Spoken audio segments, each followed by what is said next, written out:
Yani araba. Ne istiyorsunuz benden? Ne vermiş alabilir bizde? Kudur musunuz?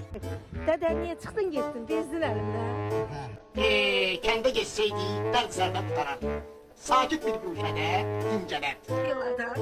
Kıl yapırsan da ben. Kullandım da şuna. Sağ ol dede. Serin sular, yaşıl çəmənlər, balıqlar, kabab qulaq başında.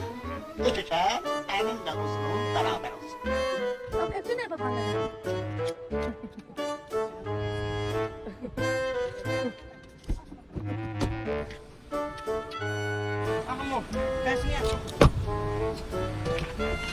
Salam. Hele bilirsen benden yaksın tapacaksın. Ay taptın ha.